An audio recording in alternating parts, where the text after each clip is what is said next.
இலக்கு நேயர்களுக்கு அன்பு கலந்த வணக்கம்.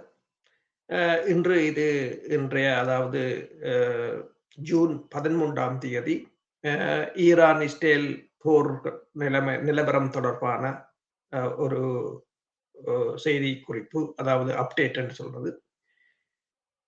சில மணி நேரங்களில் கையெழுத்தாகும். அதாவது ஞாயிற்றுக்கிழமை வந்து ஐரோப்பாவில் ஒரு நாடு என்று சொன்னார்கள். அதாவது இந்த ம் சுவிட்சர்லாந்தில் கையெழுத்திடப்படப் போகின்ற அமைதி உடன்பாடு அ இப்போது திடீரென்று ஒரு குழப்பமான நிலைக்கு மாறி இருப்பதாக கூறப்படுகிறது. அ ஞாயிற்றுக்கிழமை கையெழுத்தாகும் என்றும், அதன் பிறகு உடனடியாக ஹோர்முஸ் நீரிணை வந்து திறக்கப்படும் என்றும் ட்ரம்ப் தொடர்ந்து வலியுறுத்திக் கொண்டு வந்த நிலையில், ஈரானின் வெளியுறவு அமைச்சகம் நாளை கையெழுத்திட எந்த திட்டமும் தங்களிடம் இல்லை என்று சொல்லி அறிவித்திருக்கின்றது. இருப்பினும் அடுத்த ஒரு சில நாட்களில் அது நடக்கக்கூடும் என்றும் அது ஒரு எதிர்பார்ப்பை வெளியிட்டிருக்கின்றது. அதே சமயம் வரைவு ஒப்பந்தத்தின் விவரங்கள் ஈரானுக்குள் கசிந்து வருவதாகவும் கூறப்படுகிறது. மேலும் அவை ஒரு அரசியல் புயலை கிளப்பி வருவதாகவும் அங்கிருந்து தகவல்கள் தெரிவிக்கின்றன. தடைகள், அணுசக்தி கட்டுப்பாடுகள், அமெரிக்க படைகளை திரும்ப பெறுதல் மற்றும் குறிப்பாக ஹூமூஸ் நீரிணையின் எதிர்கால மேலாண்மை ஆகியவற்றில் வெளியுறவு அமைச்சர் அரக்சி அதிக சலுகைகளை வழங்கி வருவதாக குற்றம் சாட்டி கடும் போக்குவாதிகளும் போராட்டக்காரர்களும் அவரை தாக்கி வருவதாக இந்த மேற்குலக ஊடகங்கள் சில வதந்திகளை பரப்பி வருவதாகவும் அப்பாஸ் அரக்சி வந்து அதனை மறுத்திருக்கின்றார். வெளியுறவு அமைச்சகத்துக்கு வெளியே ஆர்ப்பாட்டக்காரர்கள் கூடியிருப்பதாகவும் இந்த மேற்குலக ஊடகங்கள் தெரிவித்திருக்கின்றன. அதே நேரத்தில் உள்நாட்டு செய்தித்தளங்களில் ஒப்பந்தத்திற்கு எதிரான விமர்சனங்களை ஈரானிய அதிகாரிகள் தணிக்கை செய்வதாகவும் இந்த ஊடகங்கள் குறிப்பிட்டிருக்கின்றன. இந்த ஒப்பந்தத்துக்கான மிகப்பெரிய அச்சுறுத்தல் இனி வாஷிங்டனோ அல்லது தெஹ்ரான் பேச்சுவார்த்தையாளர்களோ அல்ல, மாறாக ஈரானுக்குள் இருப்பவர்கள் தான் அதற்கான மாறலாம் என்று கூட இவர்கள் கூறியிருக்கிறார்கள். ஆனால் இந்த மேற்குலக ஊடகங்கள் இஸ்ரேலிய புலனாய்வு துறையினரை பொறுத்தவரையில் அவர்கள் என்ன யோசிக்கிறார்கள் என்று சொன்னால், ஒரு உள்ளகத்தில் இவ்வாறான அதாவது புரொபகண்டா வார் என்று சொல்றது, உள்ளகத்தில் இவ்வாறான புரளிகளையும் பொய்களையும் கிளப்பி அவர்களுக்கு இடையில் உள்ள ஒரு நம்பிக்கை ஈனத்தையும் ஒருவர் மீது ஒருவர் சந்தேகப்படும் நிலையையும் தோற்றுவிப்பதற்கான முயற்சி. முன்னரும் இந்த நாடாளுமன்ற பேச்சாளர் கலிபாப் மீதும் இவ்வாறான குற்றச்சாட்டுகள் முன்வைக்கப்பட்டிருந்தன. அவர் அமெரிக்காவுக்கு சார்பாக நடக்கிறார் என்று சொல்லி அவர்களுக்குள் ஒரு பிளவை கொண்டு வருவதற்கு மேற்குலகம் முற்பட்டிருந்தது. அதே போன்றுதான் இப்போது இந்த இந்த ஒப்பந்தத்தை வைத்துக் கொண்டு ஈரானுக்குள் உள்ளகத்தில் ஒரு பிரச்சனையை கிளப்புவதற்கு இவர்கள் முயற்சி செய்கிறார்கள். மேற்குலகத்தின் திட்டம் தெரியும் என்னென்று சொன்னால், அதாவது பிரிவினைகளை உருவாக்குவது, மோதல்களை உருவாக்குவது, உள்ளுக்குள் அவர்களை மோதவிட்டு தாங்கள் வெளியில் நின்று பலனை அனுபவிப்பது. இது இங்கு மட்டுமல்ல, ஆசிய நாடுகளிலும், இலங்கையிலும், தமிழீழத்திலும் எல்லா நாடுகளிலும் இந்த மேற்குலகம் இந்த தந்திரத்தை தான் கையாண்டு வந்திருக்கின்றது. அது எங்களுக்கும் அது நிறைய பாடங்களை தந்திருக்கின்றது. இதற்கிடையில் இஸ்ரேலிய மூத்த அதிகாரிகள் இந்த ஒப்பந்தம் இஸ்ரேலிய நலன்களுக்கு தீங்கு விளைவிப்பதாக கடுமையாக குற்றம் சாட்டியிருக்கிறார்கள். பேச்சுவார்த்தை செயல்முறையில் இருந்து இஸ்ரேல் பெருமளவில் ஓரங்கட்டப்பட்டுள்ளதாகவும் அவர்கள் தெரிவித்திருக்கிறார்கள். ஒரு அதிகாரி இது ஒரு நீடித்த தீர்வு அல்ல, மாறாக கால அவகாசம் பெறுவதற்காக வடிவமைக்கப்பட்ட ஒரு தற்காலிக அரசியல் ஏற்பாடு என்று அதை விவரித்திருப்பதாக கூறப்படுகிறது. ராஜதந்திர நடவடிக்கைகள் தீவிரமாக தொடர்கின்ற இந்த வேளையில் G7 உச்சி மாநாட்டின் ஒரு பகுதியாக கட்டார், ஐக்கிய அரபு அமீரகம் மற்றும் எகிப்து தலைவர்களுடன் ட்ரம்ப் தனித்தனியாக சந்திப்புகளை நடத்துவார் என்று எதிர்பார்க்கப்படுவதாக கூறப்படுகிறது. இது அதன் முடிவை வடிவமைப்பதில் வளைகுடா நாடுகள் இப்போது எந்த அளவுக்கு பெரிதும் ஈடுபட்டுள்ளன என்பதை எடுத்து காட்டுவதாகவும் கூறியிருக்கிறார்கள்.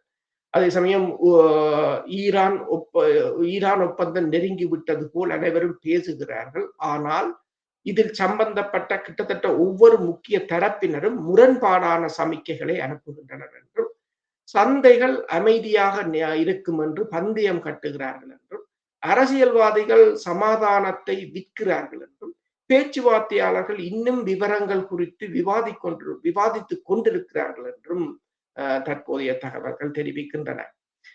இதனிடையே அமெரிக்காவின் உள்துறை செயலாளர் மார்க்கம் என்ன கூறியிருக்கிறார் என்று சொன்னால், ஈரானுக்கு எதிரான அமெரிக்க அதிபர் டிரம்பின் மும்முனை போர் வெற்றி பெற்றிருப்பதாக கூறியிருக்கிறார். அதாவது ட்ரம்ப் அமெரிக்க அதிபர் ட்ரம்ப் இராணுவ ரீதியாக போரில் வெற்றி பெற்றதாகவும், பின்னர் அவர் பொருளாதார ரீதியாக வெற்றி பெற்றதாகவும், பின்னர் அவர் ராஜதந்திர ரீதியாகவும் வெற்றி பெற்றிருப்பதாகவும், இராணுவ, பொருளாதார, ராஜதந்திர ரீதியாக ஒரு போரில் வெற்றி பெறுவதற்கான 3 வழிகளில் ட்ரம்ப் இந்த 3 முனைகளிலும் வெற்றி பெற்றிருப்பதாக கூறியிருக்கிறார்கள். ஆனால் இதற்கிடையில் இந்த ஈரானுடன் நாளை ஒரு ஒப்பந்தத்தில் கையெழுத்திடப்படும் என்று ட்ரம்ப் மீண்டும் தெரிவித்திருக்கின்றார்.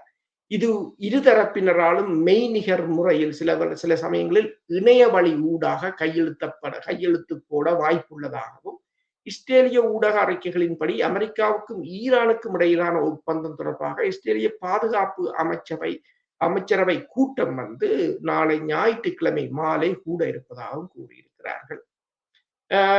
இதே நேரம் இந்த தோஹா பட்டதாரிகள் ஆய்வு நிறுவனத்தின் பேராசிரியரான முகமது எல் மஸ்ரி என்ன தெரிவித்திருக்கிறார் என்று சொன்னால், ஈரானுடனான போர் அமெரிக்க அதிபர் போர் தொடர்பாக அமெரிக்க அதிபர் போக ஒரு புதிய விடயங்களை உருவாக்குகிறார் என்பதை இந்த போர் நிரூபித்து வருகிறது என்று கூறியிருக்கிறார். இது பெரும்பாலும் திட்டமிடப்படாத ஏற்பாடுகள் என்றும், இது அவரது தரப்பிலோ அல்லது அவரது நிர்வாகத்தின் தரப்பிலோ திட்டமிடல் இல்லாததன் விளைவுதான் என்று நான் நினைக்கிறேன் என்று கூறியிருக்கின்றார்.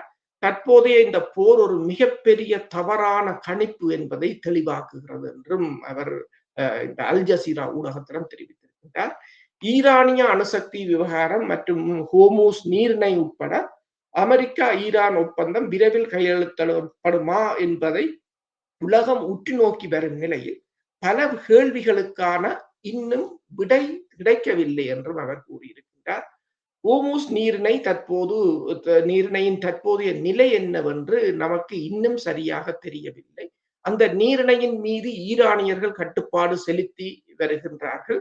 அதற்கான கட்டணத்தை வசூலிப்பது குறித்தும் அமெரிக்காவின் நிலைப்பாடு கூட இன்னும் தெளிவாக குறிப்பிடப்படவில்லை என்று கூறியிருக்கின்றார்.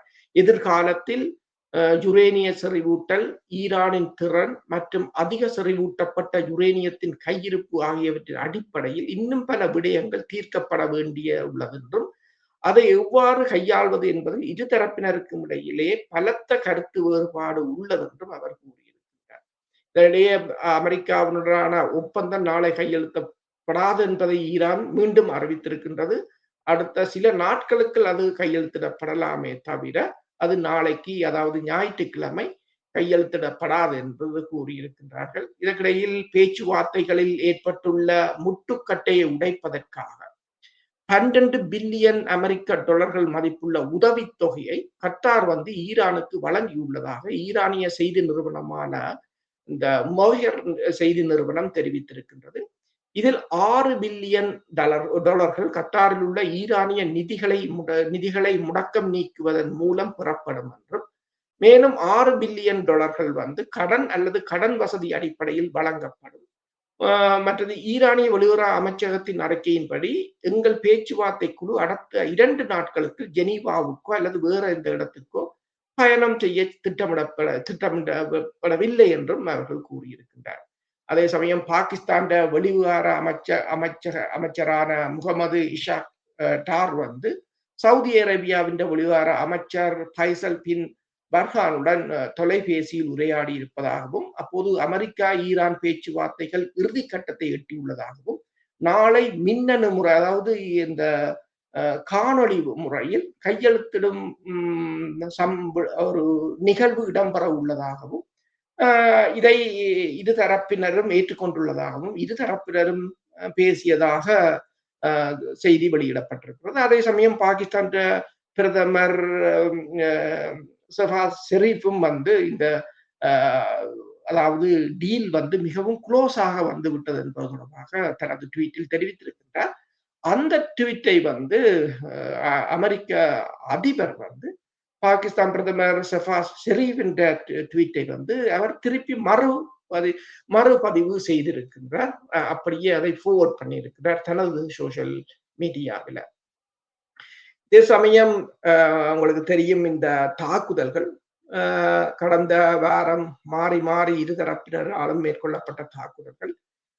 அப்போது நாங்கள் கூறியிருந்தோம், இந்த ஈரான் தாக்குதலை முதலில் இவர்கள் என்ன கூறுவார்கள் என்று சொன்னால், எல்லா ஏவுகணைகளையும் இடைமறித்து விட்டோம், எல்லா தாக்குதல் விமானங்களையும் சுட்டு வீழ்த்தி விட்டோம் என்றுதான் கூறுவார்கள்.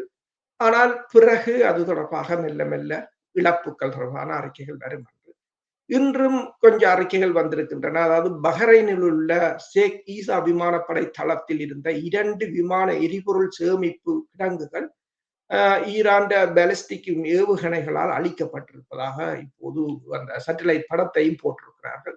அதே சமயம் ஜூன் 11ஆம் தேதி எடுக்கப்பட்ட செயற்கைக்கோள் படங்கள் மூலம் பந்தர் அப்பாஸ் விமான நிலையம் ஜூன் 10ஆம் தேதி தாக்கப்பட்டதை உறுதிப்படுத்துகின்றது. அதாவது ஈரானில் இடம்பெற்றது. அதே சமயம் பஹ்ரைனில் உள்ள அமெரிக்க ரெடார் நிலையமான ஏஆர் 327 முதல் கூறினார்கள் அது அளிக்கப்பட்டிருக்கிறது என்றெல்லாம். இப்போது அந்த தாக்குதல் இடம்பெறுவதற்கு முன்னால் அந்த ரடார் என்ற அமைப்பையும், தாக்குதல் இடம்பெற்ற பின்னர் அந்த ரடார் என்ற இடத்தையும் செயற்கைக்கோள் படம் மூலம் போட்டிருக்கிறார்கள். அது அழிவடைந்தது தெளிவாக தெரிகிறது. மேலும் உளவுத்துறை வட்டாரங்களை மேற்கோள் காட்டி CNN என்ன கூறியிருக்கிறது என்று சொன்னால், ஈரான் தனது யுரேனியம் சேமிப்பு தளங்கள், அதாவது இஸ்பஹான் பகுதியில் தான் இந்த யுரேனியங்கள் வைக்கப்பட்டிருப்பதாக கூறப்படுகிறது. ஃபேடோ பகுதியிலும் இருக்கலாம். இங்கென்று யாருக்கும் தெரியாது. இவர்கள் எல்லோரும் ஒரு என்னென்று சொல்வது, ஒரு ஊகத்தின் அடிப்படையில் தான் கூறுகிறார்கள்.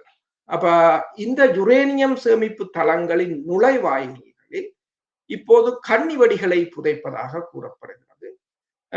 ஏனென்று சொன்னால் அதே சமயம் உங்களுக்கு தெரியும், இந்த நியூயார்க் டைம்ஸ் ஒன்றை போட்டிருந்தது.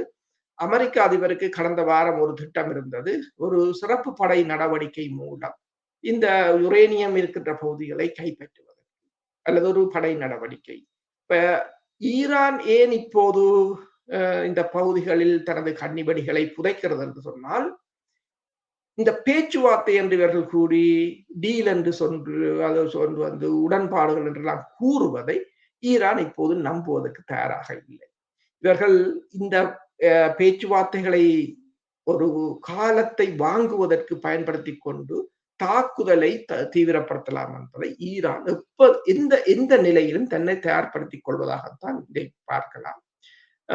அதே சமயம் கடந்த ஆண்டு ஈரான் மற்றும் இஸ்ரேலுக்கு இடையில் நடந்த அந்த 12 நாள் போரின் முதலாவது ஆண்டு தினம் இந்த வாரம் தெஹ்ரான் மற்றும் பிற நகரங்களில் அனுசரிக்கப்படுவதாக கூறப்படுகிறது. ஜூன் 13ஆம் தேதி 2025ஆம் ஆண்டு ஆரம்பமான அந்த தாக்குதல்கள் 2024 ஜூன் மாதம் 24ஆம் தேதி முடிவடைந்திருந்தது. ஈரானின் பல மூத்த தளபதிகள் அன்று கொல்லப்பட்டிருந்தார்கள். அவர்களில் ஆயுதப்படைகளின் பிரதம தளபதி முகமது பஹேரி மற்றும் இஸ்லாமிய புரட்சிகர பாதுகாப்பு படையின் தலைமை தளபதி அதாவது ஹொசைன் சலாமி மற்றும் நீண்டகால விண்வெளித்துறையின் தலைவர் அலி அக்பர் ஆகியோர் அடங்குவார்கள்.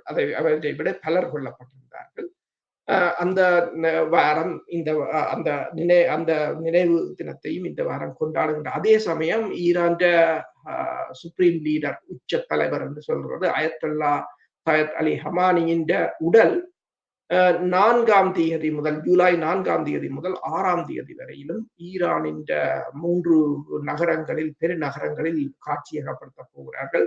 அதற்கு பிறகு ஜூலை 9ஆம் தேதி அதை அல்லது ஜூலை 18ஆம் தேதி அதை அதாவது புதைக்க போகிறார்கள் அல்லது அடக்கம் செய்ய போகிறார்கள் என்று கூறியிருக்கிறார்கள். இது மிகப்பெரிய ஒரு எழுச்சியை ஏற்படுத்தலாம் என்று எதிர்பார்க்கப்படுகிறது.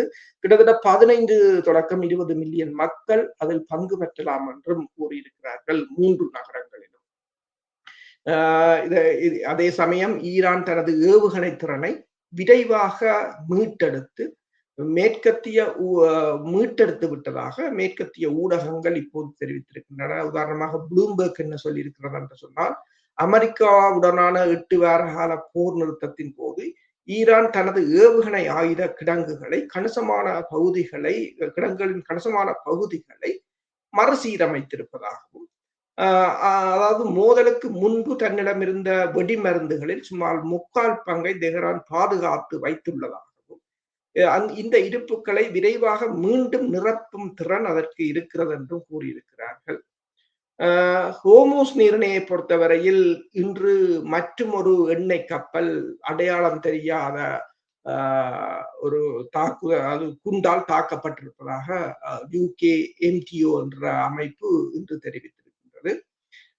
ஆனால் இந்த யாருடைய கப்பல் என்று இன்னும் தகவல்கள் வெளிவரவில்லை. ஈரானும் கூறுகிறது தனது எச்சரிக்கைகளை மீறி செல்கின்ற கப்பல்களை தாங்கள் தாக்குவோம். அதே போல அமெரிக்காவும் தொடர்ச்சியாக தாக்கி வருகின்றது.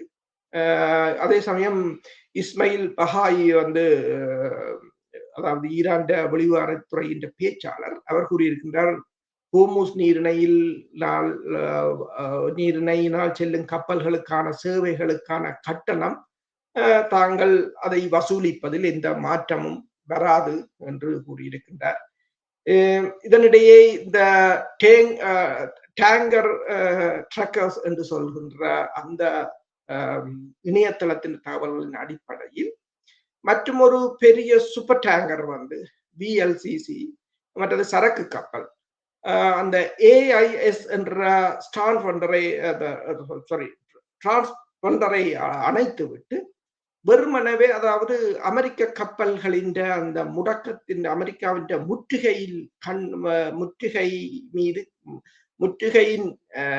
முற்றுகையை ஏமாற்றி அவர்கள் ஈரானில் இருந்து சென்றிருப்பதாக கூறப்படுகிறது. அதாவது ஈரான் மற்றும் வெனிசுலா மீதான அமெரிக்காவின் அந்த தடைகளை 5 ஆண்டுகளாக மீறி வரும் இந்த கப்பல் சுமார் 2 மில்லியன் பேரல்கள் எண்ணெய்களை காவி செல்லக்கூடியது என்று சொல்லியும், இந்த கப்பல் ஈரானுக்கு கூடுதலான சேமிப்பு வசதியை வழங்கும் என்றும் கூறியிருக்கிறார்கள். அமெரிக்காவின் முற்றுகையை மீறி ஹோர்முஸ் நீரிணை வழியாக கப்பல்களை அனுப்பும் முயற்சிகளுக்கு எதிராக, அதே சமயம் நீங்கள் பார்த்தீர்கள் என்று சொன்னால், இந்த அமெரிக்காவுக்கும் இந்தியாவுக்கும் இடையிலான முறுகல் நிலை அதிகரித்துக் கொண்டிருக்கின்றது. இந்த ஹோர்முஸ் நீரிணை தொடர்பாக இந்தியாவின் பொருளாதாரம் கடும் வீழ்ச்சியை சந்தித்திருக்கின்றது. அப்ப இந்தியாவுக்கு ஏதோ ஒரு வகையில் எண்ணெய் தேவையாக இருக்கின்றது. ரஷ்யாவின் போரை பயன்படுத்தி இந்தியா ரஷ்யாவிலிருந்து எண்ணெய்களை கொள்வனவு செய்து அதனை சுத்திகரித்து அதனை ஐரோப்பிய ஒன்றியத்துக்கு ஏற்றுமதி செய்து பெரும் நிதிகளை சம்பாதித்து வந்தது. ஆனால் இப்போது அது மிகப்பெரிய ஒரு தடையை சந்தித்திருக்கிறது. என்றால் இந்தியாவுக்கே எண்ணெய் இல்லாத ஒரு நிலை, அப்ப அவர்களால் ஏற்றுமதி செய்ய முடியாத நிலை, அந்த வருமானம் வீழ்ச்சி அடைந்து இருக்கும். இந்த நிலைத்தான் இந்தியாவின் 3 கப்பல்களை அமெரிக்கா தாக்கியிருந்தது. இப்போது அமெரிக்காவின் வெளிவார செயலாளர் மார்க்கோ ரூபியோ என்ன கூறியிருக்கிறார் சொன்னால், அமெரிக்க இராணுவ முற்றுகையை மீறி ஹோர்முஸ் நீரிணை வழியாக கப்பல்களை அனுப்பும் இந்தியாவின் முயற்சிகளுக்கு எதிராக ரூபியோ இந்திய வெளிவார அமைச்சர் சுப்பிரமணியம் ஜெயசங்கருடன் தொலைபேசியில் உரையாடியதாக கூறியிருக்கின்றார். உரையாடியது மட்டுமல்ல, அவர் அதாவது ரூபியோ ஜெயசங்கரை எச்சரித்திருப்பதாக கூறப்படுகிறது. அதாவது நீரிணையில் அனைத்து வர்த்தக கப்பல்களும் அமெரிக்க இராணுவத்தின் அறிவுறுத்தல்களுக்கு கட்டுப்பட வேண்டும் என்றும், முற்றுகையை மீறுவதும் ஈரானிய எண்ணெய்களை சட்டவிரோதமாக கொண்டு செல்வதும் பொறுத்து கொள்ளப்பட மாட்டாது என்றும் ரூபியோ ஜெய்சங்கருக்கு கூறியிருக்கின்றார். ஓமானுக்கு அருகே அமெரிக்கா நடத்திய தாக்குதலில் 3 இந்திய மாலுமிகள் உயிரிழந்ததாக தொடர்பாக இந்தியா அமெரிக்க தூதரக அதிகாரியை அழைத்து சில நாட்களுக்கு பிறகு எச்சரிக்கை செய்திருந்தது. ஆனால் இப்போது மார்க்கோ ரூபியோ இந்திய வெளிவார தொலைபேசியில் அமைத்து எச்சரிக்கையை விடுத்திருக்கின்றார். அதாவது என்னென்று சொன்னால், இந்தியாவுக்கும் அமெரிக்காவுக்கும் இடையிலான முருகன் நிலை அதிகரித்துக் கொண்டு வருகிறது. ஆனால் அமெரிக்காவுக்கும் பாகிஸ்தானுக்கும் இடையில் ஒரு தேன் நிலவுகின்றது என்ற நிலைமையாகத்தான் இருக்கின்றது. இதற்குரிய காரணம் அந்தந்த நாடுகளின் வெளிவிவகார கொள்கைகள் தான். வெளிவிவகார கொள்கைகளை நீங்கள் ஒவ்வொரு வருடமும் நீங்கள் மறுசீரமைக்க வேண்டும் அல்லது திரும்பி பார்க்க வேண்டும். உலகம் வேகமாக நகரும் போது நீங்கள் உங்கள் வெளிவிவகார கொள்கைகளையும் மாற்றிக்கொள்ள வேண்டும். இல்லை என்று சொன்னால் இதுதான் நிலைமையாக இருக்கும். அதே சமயம் நீங்கள் பார்த்தீங்கன்னு சொன்னா இந்த 3 மாலுமிகள் கொல்லப்பட்டதை கண்டித்து இந்தியாவில் ட்ரம்பின் சுவரொட்டிகளை கிழித்தெறிந்து ஒரு போராட்டத்தை இந்தியர்கள் ஆரம்பித்ததை, அவர்கள் வீதிகளில் இறங்கி இந்த அமெரிக்காவுக்கு எதிரான கோஷங்களை எழுப்பியதையும் பல சமூக ஊடகங்கள் கொண்டு வந்திருக்கின்றன. அதாவது இந்தியாவுக்கும் அமெரிக்காவுக்கும் இடையிலான ஒரு முருகல் நிலை. அதே சமயம் ட்ரம்ப் ஒன்றை கூறியிருக்கின்றார், ஒப்பந்தம் கையெழுத்திட்ட பிறகு ஹோர்முஸ் நீரிணை மீதான முற்றுகை தாங்கள் முற்றாக நீக்குவோம் என்று கூறியிருக்கின்றார். ஆனால் ஈரான் கூறியிருக்கு, ஈரானுடனான ஒப்பந்தம் நாளை கையெழுத்தாக உள்ளதாகவும் அதைத் தொடர்ந்து ஹோர்முஸ் நீரிணை உடனடியாக திறக்கப்படும் என்றும் அவர் தனது ட்வீட்டில் தெரிவித்திருக்கின்றார். அதாவது ட்ரூத் சோஷலில் தெரிவித்திருக்கின்றார். லெபனானை பொறுத்தவரையில் இஸ்ரேலிய படையினர் தொடர்ச்சியாக லெபனான் மீதும் தாக்குதலை நடத்தி கொண்டிருக்கிறார்கள். அதே நேரம் காசா பகுதி மீதும் தாக்குதலை நடத்தியிருக்கிறார்கள். இந்த காசாவில் நடைபெற்ற தாக்குதலில் 2 கொல்லப்பட்டிருக்கிறார்கள். லெபனானில் உள்ள ஜரூரியா என்ற பகுதியில் குடியிருப்புகள் மீது இஸ்ரேல் வான்வழி தாக்குதல்களை நடத்தியிருக்கின்றது. லெபனானின் எல்லைக்குள் மேல் பறந்த இஸ்ரேலிய, அதே சமயம் நீங்கள் பார்த்தீங்கன்னு சொன்னால் இந்த லெபனானின் ஹிஸ்புல்லாக்களும் பதில் தாக்குதலை நடத்தி கொண்டிருக்கிறார்கள். இந்த லெபனானின் எல்லைக்கு மேல் பறந்த ஹெரோன் 1 என்ற உளவு ட்ரோன் சுட்டு வீழ்த்தப்பட்ட காட்சிகளை ஹிஸ்புல்லாக்கள் வெளியிட்டிருக்கிறார்கள். அதாவது இலக்கை துரத்தும் அந்த ஏவுகணையை அவர்கள் அந்த படத்தின் காட்டியிருக்கிறார்கள். அதாவது இந்த இடைமறைப்புக்கு ஈரானின் 358 என்ற விமான எதிர்ப்பு ஏவுகணை பயன்படுத்தப்பட்டுள்ளதாக தெரிகிறது. ஆனால் இந்த ஏவுகணை ஈரான் 358 அல்லது சாம் 67 என்று சொல்வது, இந்த ஏவுகணை தான் உண்மையாக அவர்கள் பயன்படுத்தி இருப்பார்களாக இருந்தால் எதிர்வரும் காலத்தில் F-35 F-15 F-16 அல்லது அப்பாச்சி ரக ஹெலிகாப்டர்களோ எல்லாவற்றுக்கும் ஆபத்து என்றுதான் யோசிக்கலாம். இந்த ஏவுகணையைத்தான் ஈரான் F-35 தாக்குவதற்கு பயன்படுத்தி இருந்தது. அது ஒரு சிறிய ஏவுகணை, ஒரு 6, 7, 8 அடி நீளமானது. அதுக்கு ஏவுதளமும் தேவையில்லை. சும்மா ஒரு பிக்கப் ட்ரக்கில பின்னுக்கு வைத்து அதை ஏவலாம். அதுக்கு வேற ஒரு வசதியும் தேவையில்லை. அப்படித்தான் அதை வடிவமைத்திருக்கிறார்கள். அதுக்கு லோஞ்சர் கூட இல்லை. அது தானாகவே, அதாவது உளவு விமானம் மாதிரித்தான் அது பறக்கக்கூடியது. பார்த்தால் நீங்கள் பார்க்கலாம். இதனிடையே இஸ்ரேலிய ஆட்சி, இஸ்ரேல் அரசின் நிதி அமைச்சர் ஸ்மோரிச் என்ன தெரிவித்திருக்காங்க சொன்னால், ஹிஸ்புல்லாக்கள் தற்போதைய சூழ்நிலையை பயன்படுத்தி கொண்டு வடக்கு இஸ்ரேலில் சேதத்தை ஏற்படுத்துவதை தாங்கள் அனுமதிக்க முடியாது என்று சொல்லியும், ஒரே தீர்வு இஸ்ரேல் மீதான ஒவ்வொரு தாக்குதலுக்கும் ஈடாக பெய்ரூட்டின் தெற்கு பகுதிகளில் 10 கட்டிடங்களை தகர்க்க வேண்டும் என்று கூறியிருக்கிறார். அதாவது ஹிஸ்புல்லாக்கள் ஒரு தாக்குதலை செய்தால் நாங்கள் 10 கட்டிடங்களை தகர்க்க வேண்டும் என்று கூறியிருக்கின்றார். ஏனென்று சொன்னால் ஹிஸ்புல்லாக்கள் தொடர்ச்சியாக வடக்கு இஸ்ரேலை தாக்கி வருகிறார்கள். இன்றும் பல இடங்களில் சைரன்கள் ஒலித்ததாக கூறப்படுகிறது. அதே சமயம் ஈரானுடனான மூலோபாய சமநிலையில் இஸ்ரேலிய ஆட்சிக்கு ஏற்பட்ட ஒரு மூலோபாய தோல்வி தொடர்பாக ஈரான் ஊடகங்கள் தற்போதைய நெத்தனியாகு அரசை கண்டித்திருக்கின்றன. அதாவது ஈரானிய சக்தியால் மேற்கு ஆசியாவில் ஒரு புதிய ஒழுங்கு நிறுவப்பட்டுள்ளது என்றும் இஸ்ரேலிய தொலைக்காட்சி சேனல்கள் தெரிவித்திருக்கின்றன. இஸ்ரேலிய ஆட்சியின் 12வது சேனல், அது இஸ்ரேலின் அரச ஊடகம், இஸ்ரேலுக்கு மிகவும் கவலை அளிக்கும் ஒரு மூலோபாய சூழலை நாம் இப்போது எதிர்கொள்கிறோம் என்று தெரிவித்திருக்கின்றது. சமீபத்திய போருக்கு பிறகு நாம் இப்படி ஒரு சூழ்நிலையில் இருப்போம் என்று இஸ்ரேலிய பாதுகாப்பு படையினர் ஒருபோதும் எதிர்பார்த்திருக்கவில்லை என்றும், இது மிகவும் மிகவும் கவலை தருவது என்றும், இப்போது முக்கிய அச்சுறுத்தல்களுக்கு எதிராக போராடுவதற்கு பதிலாக இஸ்ரேல் ஈரானுடன் ஒரு தந்திரோபாய மோதலில் ஈடுபட்டுள்ளது என்றும், இது ஆயிரக்கணக்கான கிலோமீட்டர் தொலைவிலிருந்து இஸ்ரேலின் பின்புறத்தை தாக்கும் ஒரு தந்திரோபாய ஏவுகணை போர் என்றும், ஈரான் எதிர்ப்பு அச்சின் பல்வேறு முனைகளை ஒருங்கிணைத்து அனைத்து தளங்களையும் ஒரே சமன்பாட்டுக்குள் கொண்டு வந்திருக்க முடிந்துள்ளது என்றும் கூறியிருக்கின்றது. அதாவது ஈரான் ஹிஸ்புல்லாக்களையும் ஒருங்கிணைத்திருக்கின்றது, ஹூதிஸையும் ஒருங்கிணைத்திருக்கின்றது, இஸ்ரேலை எல்லா முனைகளாலும் தாக்குகின்றது என்றதைத்தான் அவர்கள் அவ்வாறு கூறியிருக்கின்றார்கள். அதே சமயம் இந்த தெற்கு லெபனானில் இஸ்ரேலிய படைகள் மீது ஹிஸ்புல்லாக்கள் ராக்கெட் ஏவியதில் இஸ்ரேலிய ராணுவம் உயிரிழப்பு ஏற்படவில்லை என்று கூறியிருக்கின்றது. ஆனால் வேறொரு பகுதியில் இடம்பெற்ற தாக்குதலில் ஒரு படை வீரர் கொல்லப்பட்டதாக கூறியிருக்கிறார்கள். தெற்கு லெபனானில் இஸ்ரேலிய படைகளுக்கு எதிராக தொடர்ச்சியான தாக்குதல்களை ஹிஸ்புல்லாக்கள் நடத்தி வருவதாக கூறப்படுகிறது. ஆளில்லாத தாக்குதல் விமானங்கள் மற்றும் இஸ்ரேலிய காலாட்படை பிரிவுகளை குறிவைத்து அவர்கள் ஒரு பதுங்கி தாக்குதல் ஆகியவற்றையும் அவர்கள் நடத்தியிருக்கிறார்கள். இந்த ஹியாமின் தெற்கே உள்ள ஹமம்ஸ் குன்றின் அருகில் ஒரு இஸ்ரேலிய கவச வாகனத்தையும் ஒரு கட்டிடத்தில் நிறுவப்பட்டிருந்த இஸ்ரேல் நிலை கொண்டிருந்த இஸ்ரேலிய துருப்புக்களையும் இந்த அபேபில் ட்ரோன்களை பயன்படுத்தி தாக்கியிருப்பதாக அவர்கள் கூறியிருக்கிறார்கள். அதே சமயம் இஸ்ரேலின் பீரங்கி அதாவது ஆர்ட்லரி பீரங்கியும் இந்த தாக்குதலில் சிக்கியிருப்பதாக ஹிஸ்புல்லாக்கள் கூறியிருக்கின்றன. அதாவது நேற்று இரவு இஸ்ரேலிய பாதுகாப்பு படையின் தரைவழி தாக்குதல் தொடங்கிய நிலையில் ஹிஸ்புல்லாக்களும் தமது தாக்குதல்களை அதிகரித்திருக்கிறார்கள். வெடிபொருட்கள் அதாவது இஸ்ரேலின் வெடிமருந்து கிடங்கும் தகர்க்கப்பட்டிருப்பதாக கூறியிருக்கிறார்கள்.